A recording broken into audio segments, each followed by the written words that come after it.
রাত্রে বিদ্যুৎ চলে গেল। পুরো ঘর অন্ধকার। বাবা মা বাইরে গেছেন, আসতে দেরি হবে। আমি ঘরে একা বসেছিলাম। ভাই মোমবাতি আনল। দেখো দিদি, এটা জ্বালাই, সে বলল। ম্যাচ জ্বালিয়ে মোমবাতি ধরাল। ঘরে হলুদ আলো ছড়িয়ে পড়ল। আমি বসেছিলাম বিছানায়, সে মোমবাতি টেবিলে রাখল। অন্ধকারে আমাদের ছায়া দেয়ালে নাচছিল। হঠাৎ ভাই আমার পাশে এসে বসল। আমার হাত নিজের হাতে নিল। অবাক হয়ে তাকালাম ওর দিকে। মোমবাতির আলো তার মুখে পড়েছিল, চোখে এক অদ্ভুত দৃষ্টি। সে আমার চোখের দিকে তাকিয়ে এই কথাগুলো বলল। বিদ্যুৎ গেলে মোমবাতির আলো ভাই আমাকে প্রেমের আলো দেখাতে চায়। আমি হতভম্ব হয়ে গেলাম যখন সে বলল, দিদি, এই মোমবাতির মতোই আমার ভালোবাসা তোমার জন্য জ্বলছে। আমি তোমাকে ভাই হিসেবে নয়, স্বামী হিসেবে পাশে চাই। বিয়ে করো আমাকে। কি মোমবাতির আলো, তার চোখে আমি আমার প্রতিচ্ছবি দেখতে পেলাম। আমার গা শিউরে উঠল। নিজের ভাই আমাকে এভাবে দেখছে, স্ত্রী হিসেবে চাইছে। এই গল্পটি সম্পূর্ণ শুনলে আপনাদের পানি অটোমেটিক বের হয়ে যাবে, সো যত দ্রুত সম্ভব হাতের কাছে টিস্যু নিয়ে বসে পড়ো। বিছানার চাদর যেন নষ্ট না হয় সেটা সম্পূর্ণ খেয়াল রাখার অনুরোধ জানিয়ে গল্পটি এখন শুরু করব। তার আগের সর্বশেষ অনুরোধ, দয়া করে এমন পানি বের করার গল্প নিয়মিত শুনতে আমাদের চ্যানেলটি সকলেই সাবস্ক্রাইব করুন। ধন্যবাদ। হ্যালো বন্ধুরা, আমার নাম অঞ্জলি সেন। আমার বয়স ৩২ বছর। আমার স্বামীর নাম দেবাশিস সেন, বয়স ৩৬ বছর। আমাদের ২ সন্তান, অভিক আর মালিনী। অভিক ১৭ বছর বয়সী, কলেজে পড়ে। মালিনী ১১ বছর বয়সী, স্কুলে যায়। আজ তোমাদের যে গল্পটি শোনাব সেটি আমার জীবনের সবচেয়ে অদ্ভুত অভিজ্ঞতা। কখনো ভাবিনি যে একটি সন্ধ্যায় শুরু হওয়া ঘটনা আমাদের পুরো পরিবারকে এমন এক রহস্যময় যাত্রায় নিয়ে যাবে। সেদিন ছিল একটি শীতের সন্ধ্যা। বাড়িতে আমি, আমার ছোট ভাই অর্পণ, আর আমাদের বাবা মা। অর্পণ তখন কলেজে পড়ে, বয়স ১৯। আমি বিয়ে করে সংসার করি। কিন্তু মাঝে মাঝেই বাবা মায়ের বাড়িতে আসি। সেদিন স্বামী বাচ্চাদের নিয়ে এসেছিলাম। রাত ৮টার দিকে হঠাৎ বিদ্যুৎ চলে গেল। আকাশে মেঘের গর্জন, বৃষ্টি নামার সম্ভাবনা। অর্পণ মোমবাতি জ্বালিয়ে নিয়ে এলো। নীল রঙের একটি মোমবাতি, যেটা আমি আগে কখনো দেখিনি। এটা কোথায় পেলি? আমি জিজ্ঞেস করলাম। ওটা একটু বিশেষ মোমবাতি দিদি, অর্পণ উত্তর দিল। দোকানে দেখে কিনেছিলাম গি। মোমবাতির আলো ঘরটা এক অদ্ভুত নীলাভ আভায় ভরে গেল। এমন আলো আগে কখনো দেখিনি। দেবাশিস, তুমি দেখেছ নীল মোমবাতি? আমি স্বামীকে জিজ্ঞেস করলাম। না, এটা অদ্ভুত, দেবাশিস বলল। এর আলোটাও স্বাভাবিক মনে হচ্ছে না গি। অর্পণের দিকে তাকালাম। তার চোখে একটা অদ্ভুত চাউনি। সে হঠাৎ বলল, দিদি, আমি তোমাকে কিছু দেখাতে চাই। কি? আমি জিজ্ঞেস করলাম। এই মোমবাতিটা আসলে একটা রহস্য লুকিয়ে আছে। আমি এটা দাদাবাবুর দোকান থেকে কিনিনি। এটা আমাকে দিয়েছেন একজন বৃদ্ধ, অর্পণ বলল। কোন বৃদ্ধ? আমি জিজ্ঞেস করলাম। বৃষ্টির দিন কলেজ থেকে ফিরছিলাম। পথে একজন বৃদ্ধকে দেখি, ভিজে গেছেন। ছাতা দিয়ে তাকে বাসে তুলে দিলাম। তিনি আমাকে এই মোমবাতিটা দিলেন উপহার হিসেবে। বললেন, যখন বিদ্যুৎ যাবে তখন এটা জ্বালাতে। এটা নাকি আমাদের বাড়ির রহস্য সমাধান করবে গে। আমাদের বাড়ির রহস্য? দেবাশিস অবাক হয়ে জিজ্ঞেস করল। হ্যাঁ, অর্পণ বলল। বৃদ্ধ আমাকে বলেছিলেন এই বাড়িতে একটা গোপন ধন লুকানো আছে গি। আমি হেসে ফেললাম। কি যে বলিস? এটা আমাদের পুরনো বাড়ি, ঠাকুরদার সময়ের। কোনো গোপন ধন থাকলে এতদিনে জানতাম গ। দিদি, তুমি বিশ্বাস করবে না, কিন্তু আমি এই মোমবাতি জ্বালানোর পর থেকে কিছু স্বপ্ন দেখছি। সেই স্বপ্নে আমি একটা সিন্দুক দেখতে পাই, যেটা এই বাড়িতে কোথাও লুকানো আছে গি। দেবাশিস গম্ভীর হয়ে গেল। তোমার বাবা মাকে বলেছ এ বিষয়ে? না, তারা বিশ্বাস করবেন না, অর্পণ উত্তর দিল। কিন্তু আমি জানি এই মোমবাতি সত্যিই অদ্ভুত শক্তি রাখে গে। মালিনী অর্পণের কাছে এসে বসল। মামা, আমাকেও দেখাবে সেই ধন? অবশ্যই, অর্পণ হাসল। তুমি আমার সাহায্য করবে? চলো খেলা করি, অভিক উৎসাহিত হয়ে বলল। Treasure hunt. বাবা মা রান্নাঘরে ছিলেন। তারা আমাদের কথা শুনতে পাচ্ছিলেন না। দেবাশিস আমার দিকে তাকিয়ে বলল, কি মনে হয় তোমার? এটা কি শুধু একটা খেলা নাকি? দেবাশিস, তুমি কি সত্যিই বিশ্বাস করো যে আমাদের বাড়িতে গোপন ধন আছে? আমি হাসি চেপে জিজ্ঞেস করলাম। না, তবে অর্পণের মুখে অদ্ভুত আত্মবিশ্বাস দেখছি, দেবাশিস বলল। আর এই নীল মোমবাতিটা সত্যিই অস্বাভাবিক। এমন সময় হঠাৎ ঘরের তাপমাত্রা কমতে শুরু করল। শীতের রাত ছিল, তাই প্রথমে খুব একটা খেয়াল করিনি। কিন্তু ক্রমশ ঠান্ডা এতটাই বাড়ল যে আমরা সবাই কাঁপতে শুরু করলাম। এটা কি বিদ্যুৎ না থাকায় হিটার বন্ধ হয়ে গেছে? আমি জিজ্ঞেস করলাম। না, এতটা ঠান্ডা হওয়ার কথা না, দেবাশিস উত্তর দিল। এই ঘরের তাপমাত্রা অস্বাভাবিক রকম কমে গেছে কি। অর্পণ মোমবাতিটির দিকে তাকিয়ে বলল, এটা শুরু হয়েছে। মোমবাতি আমাদের পথ দেখাচ্ছে কি। হঠাৎ করে মোমবাতির শিখা দীর্ঘ হয়ে গেল এবং নীল রশ্মি ছড়াতে শুরু করল। সেই রশ্মি ঘরের দেয়ালে পড়ে একটি আলোর রেখা তৈরি করল। ওটা কি? মালিনী চিৎকার করে উঠল।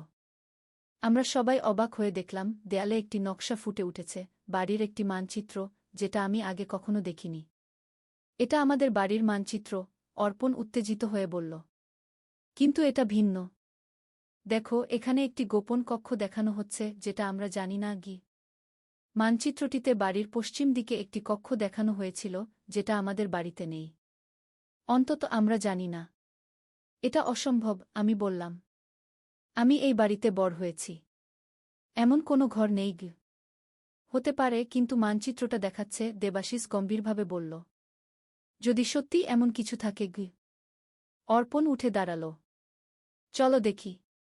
এটা কোথায় দেখাচ্ছে? মানচিত্র অনুসারে পশ্চিম দিকের প্রাচীরে একটি গোপন দরজা থাকার কথা। আমরা সবাই সেদিকে এগোলাম। সেখানে একটি পুরনো আলমারি রয়েছে।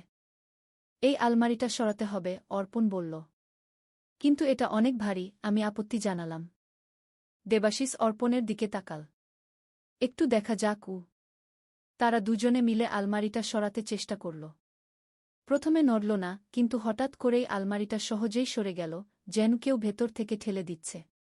এটা কি? দেবাশিস থেমে গেল। আলমারির পেছনে দেয়ালে একটি ছোট দরজা দেখা গেল। আমরা সবাই অবাক হয়ে তাকিয়ে রইলাম। এই বাড়িতে আমি যতদিন আছি, কখনো জানতাম না এমন একটি দরজা আছে। খোলা যাক, অর্পণ বলল। অর্পণ, একটু ভাবো, আমি বাধা দিলাম। এটা বিপজ্জনক হতে পারে। দিদি, আমি এই স্বপ্ন দেখেছি। এটাই সেই সিন্দুকের পথ। দেবাশিস গম্ভীরভাবে বলল, চলো দেখি কি আছে। তবে সাবধানে। অর্পণ দরজাটি টেনে খুলতে চেষ্টা করল। প্রথমে খুলল না, কিন্তু সে আরও জোর দিতেই দরজাটি খুলে গেল। ভেতরে অন্ধকার। কিছুই দেখা যাচ্ছিল না। মোমবাতিটা নিয়ে আসি, অর্পণ বলল। সে ফিরে গিয়ে নীল মোমবাতিটা নিয়ে এল। আশ্চর্যজনকভাবে মোমবাতির আলো এখন আরও উজ্জ্বল হয়ে গেছে। তার আলো আমরা দেখতে পেলাম, দরজার উপারে একটি সরু সিঁড়ি নিচের দিকে নেমে গেছে। এটা কোথায় যায়? মালিনী ভয়ে কাঁপতে কাঁপতে জিজ্ঞেস করল। ভয় পেজো না, অভিক তার হাত ধরল। আমরা সবাই সাথে আছি। বাবা মাকে জানানো উচিত, আমি বললাম। আরে দিদি, তারা সব সময় বলেন পুরনো বাড়ি নিয়ে কোনো গল্প বিশ্বাস করতে না। এখন যদি তাদের ডাকি, হয়তো সব থেমে যাবে। আমরা প্রথমে দেখি, পরে তাদের জানাবো, অর্পণ বলল। দেবাশিস একটু চিন্তা করে বলল, ঠিক আছে, কিন্তু আমরা একসাথে যাব।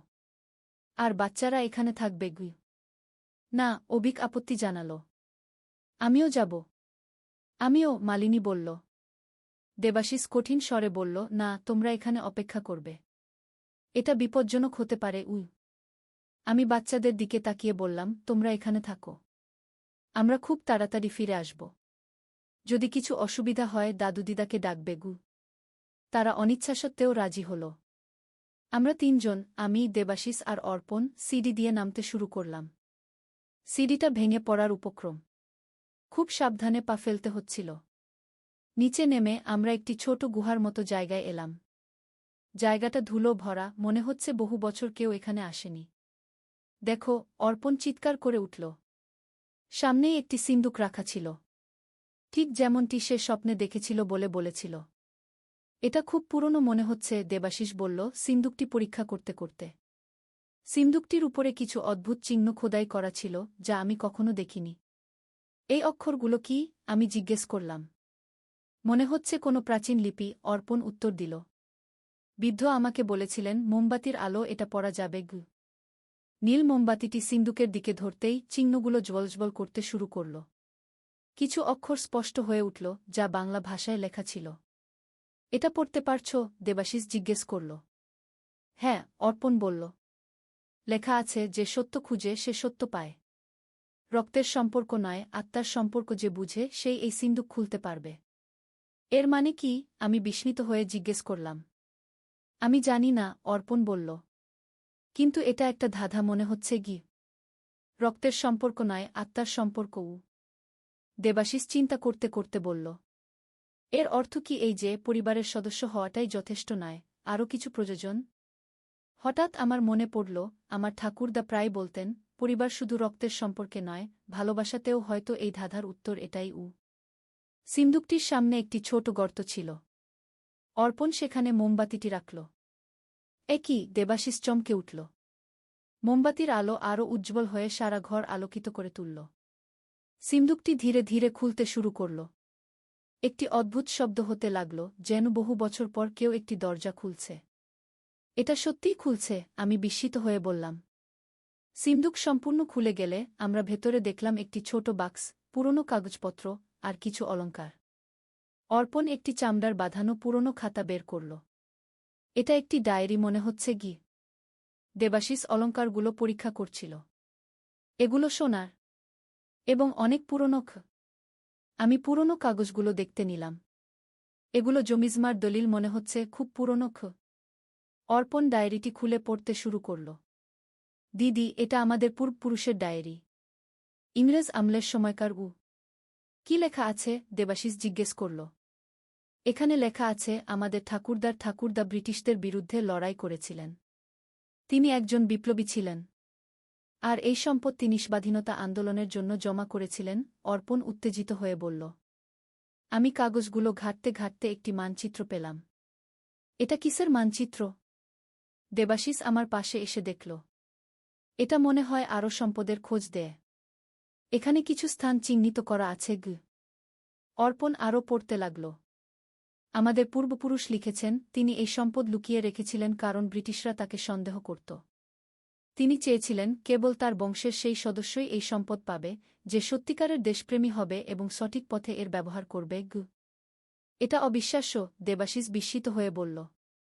তোমাদের পরিবারের এত বড় ইতিহাস ছিল, কিন্তু কেউ জানত না? আমার বাবাও কখনো এ বিষয়ে কিছু বলেননি। আমি অবাক হয়ে বললাম।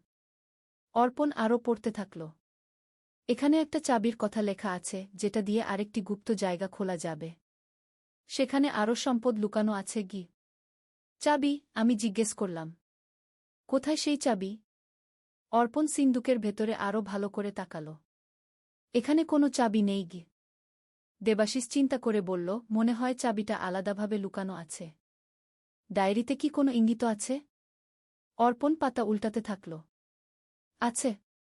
এখানে লেখা আছে, চাবি যেখানে লুকানো সেখানে কেবল ভক্তি পৌঁছায়। জল যেখানে পবিত্র, আলো যেখানে সত্য। এটা আবার একটা ধাঁধা, আমি বললাম। ভক্তি, জল, আলো। দেবাশিস চিন্তা করতে থাকল। এটা কি পূজার ঘরের কথা বলছে? হতে পারে, আমি উত্তেজিত হয়ে বললাম। আমাদের বাড়ির পূজার ঘরটা প্রায় 100 বছরের পুরনো। এটা ঠাকুরদার সময় থেকেই আছে। চলো দেখি। অর্পণ উঠে দাঁড়াল। আমরা সিন্দুক থেকে পাওয়া জিনিসগুলো সাবধানে একটি ব্যাগে ভরে নিলাম। তারপর সিঁড়ি দিয়ে উপরে উঠে এলাম। বাচ্চারা উদ্বিগ্ন হয়ে অপেক্ষা করছিল। কি পেলে তোমরা? অভিক জিজ্ঞেস করল। অনেক কিছু, দেবাশিস বলল। আমাদের এখন পূজার ঘরে যেতে হবে। পূজার ঘরে কেন? মালিনী অবাক হয়ে জিজ্ঞেস করল। আমরা একটা চাবি খুঁজছি, অর্পণ উত্তর দিল। সেটা হয়তো সেখানে লুকানো আছে। আমরা সবাই মিলে পূজার ঘরের দিকে যেতে লাগলাম। বাবা মা এখনও রান্নাঘরে ব্যস্ত ছিলেন। পূজার ঘরে ঢুকে অর্পণ নীল মোমবাতিটি হাতে নিয়ে চারপাশে তাকাতে লাগল। ধাঁধাটা ছিল, ভক্তি পৌঁছায়, জল পবিত্র, আলো সত্য। এর মানে কি হতে পারে? আমি ঘরের চারপাশে তাকালাম। পূজার ঘরে একটি বড় প্রতিমা ছিল, প্রদীপ ছিল, জলের পাত্র ছিল। জল যেখানে পবিত্র। দেবাশিস জলের পাত্রটির দিকে তাকিয়ে বলল। এটাকে দেখি। সে পাত্রটি তুলে দেখল। কিছু পাওয়া গেল না। আলো যেখানে সত্য। অর্পণ চিন্তা করে বলল। এটা কি প্রদীপের কথা বলছে? আমি প্রদীপটি পরীক্ষা করতে লাগলাম। এটা পিতলের তৈরি, খুব পুরনো। এটা অনেক বছরের পুরনো মনে হচ্ছে গি। হঠাৎ আমার নজর পড়ল, প্রদীপের নিচে একটি ক্ষুদ্র নকশা খোদাই করা আছে, ঠিক সিন্দুকের চিহ্নের মতো। দেবাশিস, দেখো! আমি চিৎকার করে উঠলাম। সবাই প্রদীপের নিচে খোদাই করা চিহ্নটি দেখতে ঝুঁকে পড়ল। অর্পণ মোমবাতিটি সেখানে ধরতেই চিহ্নটি আবার জ্বলজ্বল করে উঠল। প্রদীপের তলদেশটি ঘুরিয়ে খোলা যায় দেখা গেল। এটা তো জানতাম না, আমি বিস্মিত হয়ে বললাম। দেবাশিস প্রদীপের তলদেশটি ঘুরিয়ে খুলল। ভেতরে একটি সোনার চাবি ছিল। চাবিটা পেয়ে গেছি, অভিক উৎসাহিত হয়ে বলল। কিন্তু এটা খোলে কি? মালিনী জিজ্ঞেস করল। অর্পণ ডায়েরিটি আবার খুলল। এখানে লেখা আছে, চাবি দিয়ে বাড়ির উত্তর দিকের প্রাচীরে একটি কক্ষ খোলা যাবে। সেখানে এক বৃদ্ধ সন্ন্যাসীর কাছ থেকে পাওয়া একটি আশ্চর্য বস্তু রয়েছে গি। বৃদ্ধ সন্ন্যাসী? দেবাশিস অবাক হয়ে বলল। তোমাকে যে বৃদ্ধ মোমবাতিটা দিয়েছিলেন সে কি গু? হতে পারে, অর্পণ উত্তর দিল। চলো উত্তর দিকের প্রাচীর দেখি গু। আমরা বাড়ির উত্তর দিকে গেলাম। সেখানে একটি পুরনো প্রাচীর ছিল, যেটার সামনে গাছপালা জন্মেছে। এখানে কোনো দরজা নেই, আমি বললাম প্রাচীরটি পরীক্ষা করতে করতে। অর্পণ মোমবাতিটি প্রাচীরের কাছে ধরল। দেখো, এখানে আবার সেই চিহ্ন। সত্যিই প্রাচীরের একটি অংশে সেই খোদাই করা চিহ্ন ছিল। অর্পণ চাবিটি সেখানে ঢোকাল এবং ঘোরাল। প্রাচীরের একটি অংশ ধীরে ধীরে সরে গেল, একটি ছোট প্রবেশপথ উন্মুক্ত করে। আরেকটি গোপন ঘর, মালিনী চিৎকার করে উঠল। আমরা সবাই সাবধানে ভেতরে ঢুকলাম। ঘরটি ছোট, কিন্তু বেশ পরিষ্কার, যেন কেউ নিয়মিত দেখাশোনা করে। ঘরের মাঝখানে একটি ছোট টেবিল, তার উপর একটি রত্নখচিত বাক্স। এটা কি সেই আশ্চর্য বস্তু? অভিক জিজ্ঞেস করল। অর্পণ সাবধানে টেবিলে এগিয়ে গেল। বাক্সটি খুলে দেখা গেল, ভেতরে একটি মণি রয়েছে, যেটা অদ্ভুত আলো ঝলমল করছে। এটা কি? আমি বিস্মিত হয়ে জিজ্ঞেস করলাম। ডায়েরিতে এ বিষয়ে কিছু বলা আছে? দেবাশিস অর্পণকে জিজ্ঞেস করল। অর্পণ আবার ডায়েরিটি খুলল। হ্যাঁ, এখানে লেখা আছে, এই মণি হল চিন্তামণি। পুরাণে এর কথা বলা হয়েছে। এটা নাকি মনের ইচ্ছা পূরণ করতে পারে গি। সত্যি? মালিনী অবাক চোখে জিজ্ঞেস করল। কিন্তু সাবধান, অর্পণ পড়তে থাকল। এটা কেবল একবারই ব্যবহার করা যাবে। আর এটা শুধু সৎ উদ্দেশ্যে ব্যবহার করতে হবে, নইলে বিপদ হবে। এটা তো গল্পোপন্যাসের মতো শোনাচ্ছে। দেবাশিস সন্দেহ প্রকাশ করল। হতে পারে, আমি বললাম। কিন্তু আজ এত অদ্ভুত ঘটনা ঘটেছে যে এটাও সত্যি হতে পারে। হঠাৎ আমাদের পিছন থেকে একটি কণ্ঠস্বর ভেসে এলো, আমি জানতাম তোমরা একদিন এটা খুঁজে পাবে গু। আমরা চমকে পিছনে তাকালাম। দরজায় আমার বাবা দাঁড়িয়ে। বাবা, তুমি জানতে এ বিষয়ে? আমি অবাক হয়ে জিজ্ঞেস করলাম। হ্যাঁ, বাবা ঘরে ঢুকলেন। এটা আমাদের পরিবারের গোপন ঐতিহ্য। প্রত্যেক প্রজন্মে একজনকে এর কথা বলা হয়। আমি জানতাম একদিন তোমাদের কেউ এটা আবিষ্কার করবে গি। কিন্তু তুমি আমাদের কখনো বলনি, অর্পণ অভিযোগ করল। সময় ঠিক হয়নি, বাবা উত্তর দিলেন। আমাদের পূর্বপুরুষ বলে গেছেন, এর সন্ধান কেবল তারাই পাবে যারা সত্যিই এর যোগ্য। আর তোমরা আজ প্রমাণ করেছ তোমরা যোগ্য। কিন্তু চিন্তামণি সত্যিই কি ইচ্ছা পূরণ করতে পারে? মালিনী জিজ্ঞেস করল। বাবা গম্ভীরভাবে বললেন, হ্যাঁ, কিন্তু একবার। আর এটা শুধু সবার মঙ্গলের জন্য ব্যবহার করতে হবে। এটা স্বার্থপরতার জন্য নয় গু। আমরা কি করব এটা দিয়ে? দেবাশিস জিজ্ঞেস করল। বাবা আমাদের সবার দিকে তাকালেন। সেটা তোমাদের সিদ্ধান্ত। তোমরা এটা খুঁজে পেয়েছ, তোমরাই ঠিক করবে গি। আমরা সবাই একে অপরের দিকে তাকালাম। একটি চিন্তামণি যা একবার ইচ্ছা পূরণ করতে পারে, এটা কিভাবে ব্যবহার করা উচিত?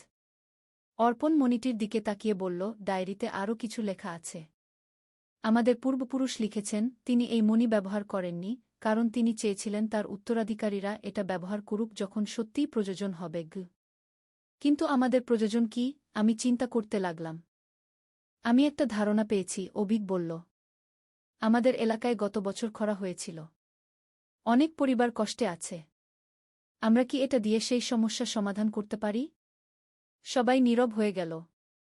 দেবাশিস অভিকের কাঁধে হাত রাখল। তোমার উদ্দেশ্য খুব ভালো, বাবা। আমি সমর্থন করি, মালিনী বলল। অর্পণ হাসল। আমাদের পূর্বপুরুষ গর্বিত হতেন। এটাই সঠিক ব্যবহার। আমি অভিকের দিকে কৃতজ্ঞ দৃষ্টিতে তাকালাম। আমার ছেলে কত বড় হয়ে গেছে, বুদ্ধিমান হয়েছে। বাবা মণিটি অবিকের হাতে দিলেন। তোমার ইচ্ছা প্রকাশ করোক। অবিক মণিটি দুহাতে ধরে চোখ বন্ধ করল। আমি চাই আমাদের এলাকায় যেন প্রচুর বৃষ্টি হয়, জলাশয়গুলো ভরে যাক, ফসল ভালো হোক এবং সবাই সুখে থাকুক। মণিটি হঠাৎ আরও উজ্জ্বল হয়ে উঠল। একটি তীব্র আলো ছড়িয়ে পড়ল চারপাশে। আমরা সবাই চোখ বন্ধ করে ফেললাম তীব্র আলো। যখন আলো কমে গেল আমরা দেখলাম মণিটি নিষ্প্রভ হয়ে গেছে। এটা কি কাজ করল? মালিনী অবাক হয়ে জিজ্ঞেস করল। হঠাৎ বাইরে থেকে বৃষ্টির শব্দ শোনা গেল। প্রথমে হালকা, তারপর ক্রমশ জোরে। আমরা দরজার কাছে গেলাম। আকাশে মেঘ জমেছে, বৃষ্টি নামছে প্রবল বেগে। অবিশ্বাস্য, দেবাশিস বিস্মিত হয়ে বলল। বাবা হাসলেন। চিন্তামণি তার কাজ করেছে গু। এবার অর্পণ জিজ্ঞেস করল। এখন আমরা কি করব? আমরা বাকি সম্পদ দিয়ে কিছু ভালো কাজ করতে পারি, আমি বললাম। গ্রামে একটি হাসপাতাল বা স্কুল প্রতিষ্ঠা করতে পারি গি। আর ডায়েরি থেকে আমাদের পূর্বপুরুষের গল্প সবাইকে জানাতে পারি, অর্পণ যোগ করল। যাতে তার স্বাধীনতার স্বপ্ন সবাই জানতে পারে গু। বাবা গর্বিত দৃষ্টিতে আমাদের দিকে তাকালেন। তোমরা ঠিক সিদ্ধান্ত নিয়েছ। আমাদের পূর্বপুরুষ চেয়েছিলেন তার উত্তরাধিকারীরা সম্পদ ব্যক্তিগত স্বার্থে নয়, মানবতার কল্যাণে ব্যবহার করুক গো। আমরা সবাই বাড়ির দিকে ফিরে চললাম। বৃষ্টি তখনও পড়ছিল। আমি উপরের দিকে তাকালাম। আকাশে মেঘ কেটে একটি রামধনু দেখা দিয়েছে। কি হবে নীল মোমবাতিটার? মালিনী জিজ্ঞেস করল। এটা আমাদের পরিবারের ঐতিহ্য হিসেবে রাখব, বাবা বললেন। একদিন এটা তোমাদের সন্তান সন্ততিদের হাতে তুলে দেবে, যাতে তারাও আমাদের বংশের গৌরবময় ইতিহাস জানতে পারে কি। আমি অর্পণের দিকে তাকালাম। সেই বৃদ্ধ লোকটি। তুমি কি তাকে আবার দেখেছ? অর্পণ মাথা নাড়ল। না, সেদিনের পর আর দেখিনি গু। দেবাশিস চিন্তা করে বলল, মনে হয় তিনি আসলে আমাদের পূর্বপুরুষের আত্মা ছিলেন, যিনি চেয়েছিলেন সঠিক সময়ে সঠিক ব্যক্তি এই সম্পদ খুঁজে পাক। এই ভাবনা আমার গায়ে শিহরণ জাগাল। হয়তো সত্যিই তাই। অদৃশ্য শক্তি, আত্মার বন্ধন, অতীতের সাথে বর্তমানের যোগসূত্র, সবই বাস্তব হতে পারে। সেদিন রাত্রে যখন বিদ্যুৎ ফিরে এলো আমি জানলার পাশে দাঁড়িয়ে ভাবছিলাম। শুরুতে ভাইয়ের সেই অদ্ভুত আচরণ, যা আসলে একটি রহস্যের শুরু ছিল, তা আমাদের এক অবিস্মরণীয় অ্যাডভেঞ্চারে নিয়ে গিয়েছিল। আমি জানালাম না যে আমাদের বাড়িতে লুকানো ছিল এত বড় একটি রহস্য। কিন্তু সেই রহস্য আবিষ্কার করে আমরা শুধু সম্পদই পাইনি, পেয়েছি আমাদের পরিবারের সত্যিকার ইতিহাস, আমাদের শিকদের সন্ধান। এবং সবচেয়ে বড় কথা, আমরা শিখেছি যে প্রকৃত সম্পদ কখনো টাকা-পয়সা বা সোনাদামি জিনিস নয়। প্রকৃত সম্পদ হল মানবতা, ত্যাগ এবং পরার্থপরতা। রাতে আমি এই অভিজ্ঞতা নিয়ে ভাবতে ভাবতে ঘুমিয়ে পড়লাম। স্বপ্নে দেখলাম সেই বৃদ্ধকে, যিনি আমাদের দিকে